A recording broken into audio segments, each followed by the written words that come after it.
I want to talk to you a little bit about user-generated content. I'm going to tell you 3 stories on the way to one argument that's going to tell you a little bit about how we open user-generated content up for business. So here's the first story.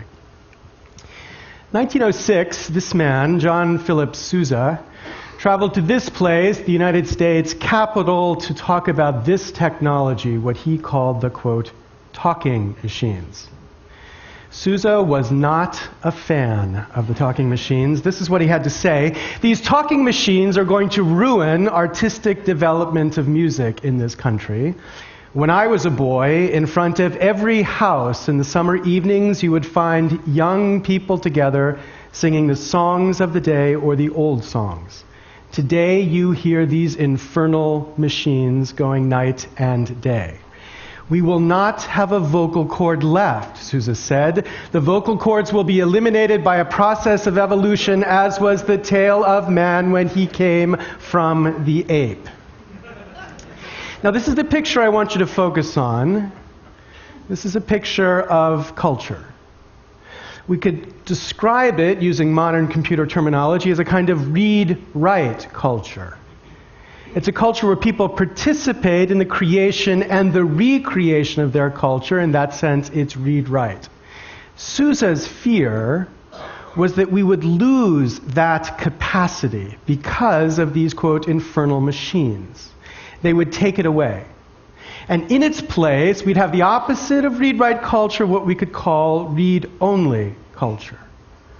Culture where creativity was consumed, but the consumer is not a creator. A culture which is top-down, owned, where the vocal cords of the millions have been lost. Now, as you look back at the 20th century, at least in what we think of as the, quote, developed world, hard not to conclude that Sousa was right. Never before in the history of human culture had it been as professionalized, never before as concentrated, never before has creativity of the millions been as effectively displaced, and displaced because of these, quote, infernal machines. The 20th century was that century where, at least for those places we know best, culture moved from this read-write to read-only existence. So second, land is a kind of property. It's protected by law. As Lord Blackstone described it, land is protected by trespass law. For most of the history of trespass law, by presuming it protects the land all the way down below and to an indefinite extent upwards. Now, that was a pretty good system for most of the history of the regulation of land until this technology came along. And people began to wonder, were these instruments trespassers as they flew over land without clearing the rights of the farms below as they traveled across the country? Well, in 1945, the Supreme Court got a chance to address that question.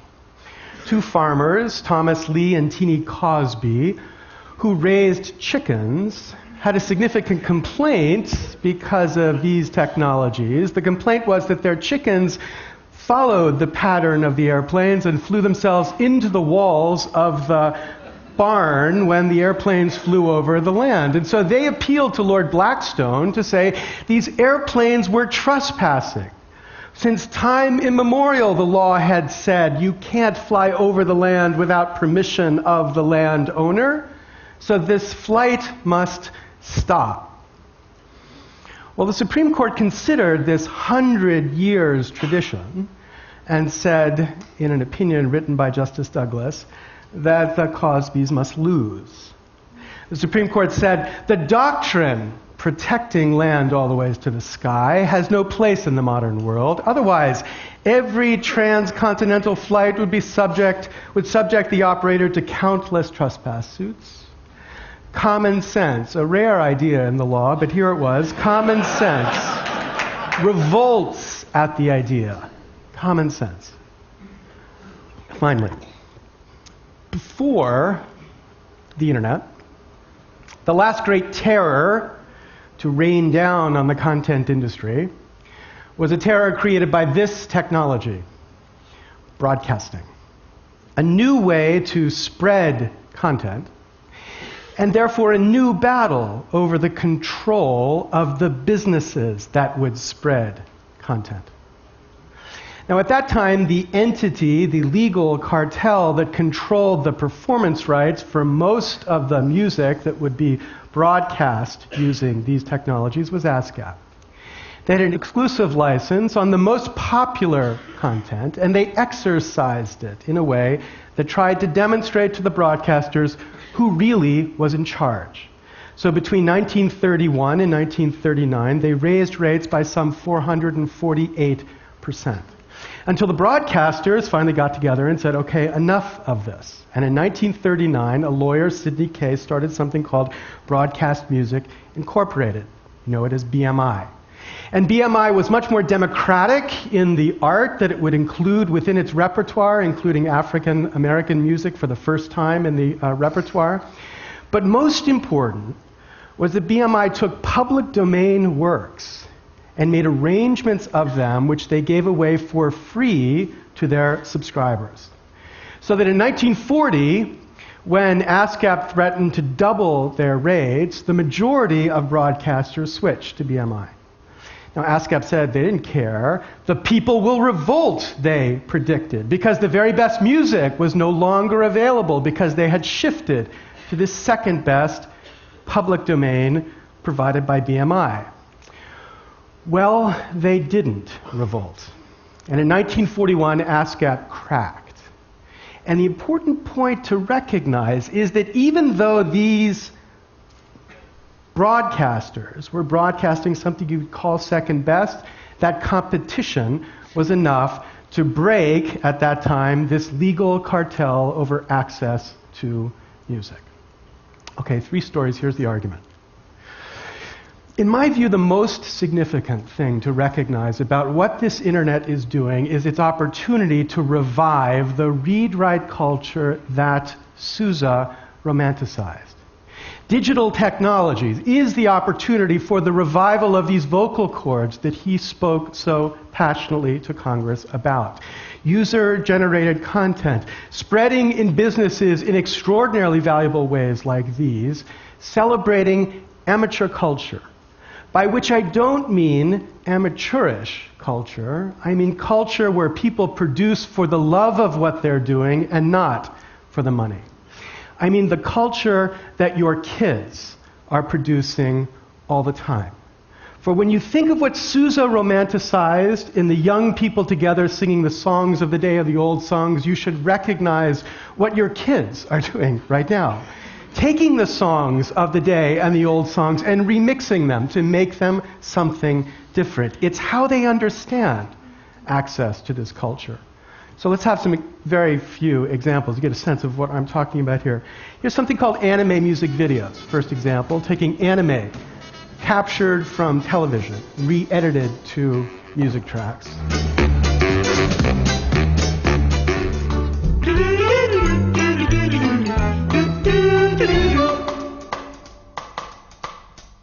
Phenomena. Phenomena. Phenomena.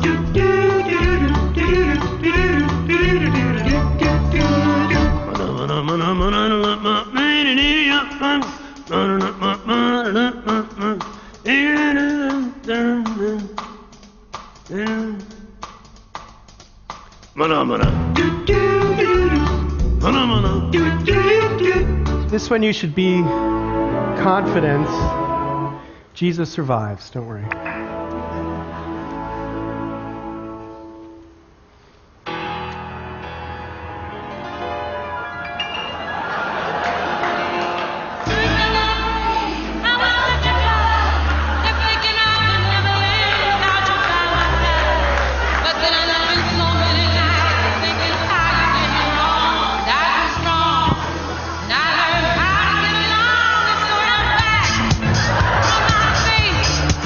I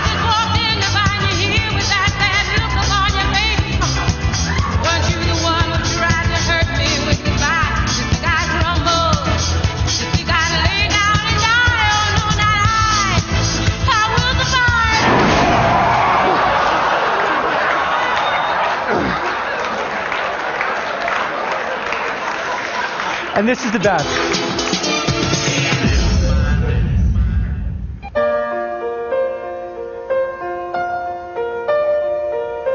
My love,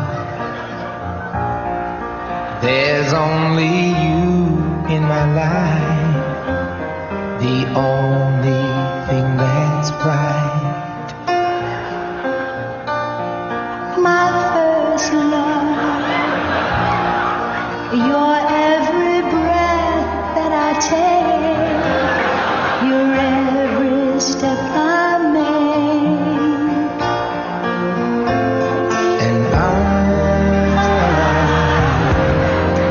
I want to share all my love with you.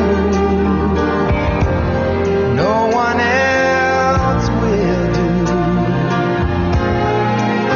And your eyes, they tell me how much you care.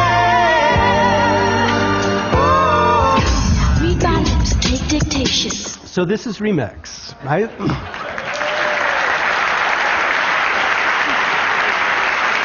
And it's important to emphasize that what this is not what we call, quote, piracy. I'm not talking about nor justifying people taking other people's content in wholesale and distributing it without the permission of the copyright owner. I'm talking about people taking and recreating, using other people's content, using digital technologies to say things differently. Now, the importance of this is not the technique that you've seen here.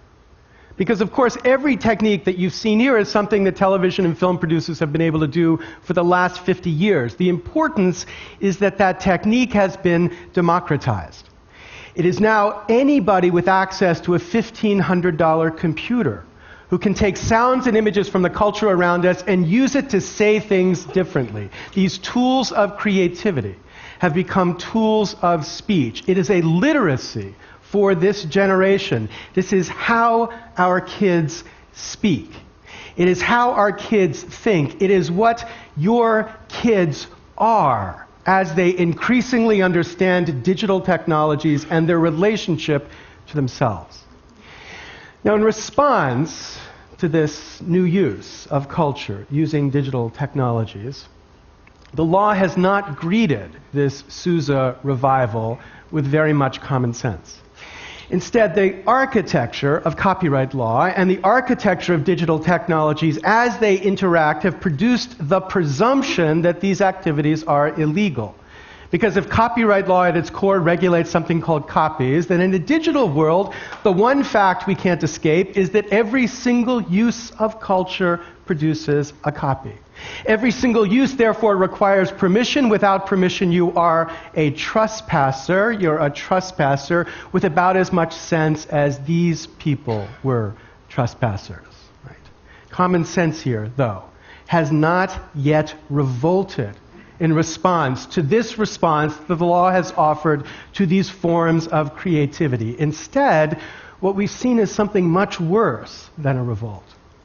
There's a growing extremism that comes from both sides in this debate in response to this conflict between the law and the use of these technologies. One side builds new technologies, such as one recently announced that will enable them to automatically take down from sites like YouTube any content that has any copyrighted content in it, whether or not there's a judgment of fair use that might be applied to the use of that content. And on the other side, among our kids, there's a growing copyright abolitionism, a generation that rejects the very notion of what copyright is supposed to do, rejects copyright and believes that the law is nothing more than an ass to be ignored and to be fought at every opportunity possible. The extremism on one side begets extremism on the other, a fact we should have learned many, many times over. And both extremes in this debate are just wrong. Now, the balance that I try to fight for, I, as any good liberal, tried to fight for first by looking to the government. Total mistake, right? looked first to the courts and the legislatures to try to get them to do something to make the system make more sense. It failed, partly because the courts are too passive, partly because the legislatures are corrupted, by which I don't mean that there's bribery operating to stop real change, but more the economy of influence that governs how Congress functions means that policymakers here will not understand this until it's too late to fix it. So we need something different. We need a different kind of solution. And the solution here, in my view, is a private solution. A solution that looks to legalize what it is to be young again and to realize the economic potential of that. And that's where the story of BMI becomes relevant. Because as BMI demonstrated, competition here can achieve some form of balance. The same thing can happen now. We don't have a public domain to draw upon now, so instead what we need is two types of changes. First, that artists and creators embrace the idea, choose, that their work be made available more freely. So, for example, they can say their work is available freely for non-commercial, this amateur type of use, but not freely for any commercial use. And second, we need the businesses that are building out this read-write culture to embrace this opportunity expressly, to enable it, so that this ecology of free content or freer content can grow on a neutral platform where they both exist simultaneously, so that more free can compete with less free, and the opportunity to develop the creativity in that competition can teach one the lessons of the other. Now, I would talk about one particular such plan that I know something about, but I don't want to violate Ted's first commandment of selling, so I'm not going to talk about this at all. I'm instead just going to remind you of the point that BMI teaches us, that artist choice is the key for new technology having an opportunity to be open for business. And we need to build artist choice here if these new technologies are to have that opportunity. But let me end with something I think much more important in business. It's the point about how this connects to our kids. We have to recognize they are different from us. This is us, right? We made mixed tapes, they remix music. We watched TV, they make TV. It is technology that has made them different. And as we see what this technology can do, we need to recognize you can't kill the instinct the technology produces. We can only criminalize it. We can't stop our kids from using it. We can only drive it underground. We can't make our kids passive again. We can only make them, quote, pirates. And is that good? We live in this weird time, this kind of age of prohibitions, where in many areas of our life, we live life constantly against the law. Ordinary people live life against the law, and that's what we are doing to our kids. They live life knowing they live it against the law. That realization is extraordinarily corrosive, extraordinarily corrupting. And in a democracy, we ought to be able to do better at least for them, if not for opening for business. Thank you very much.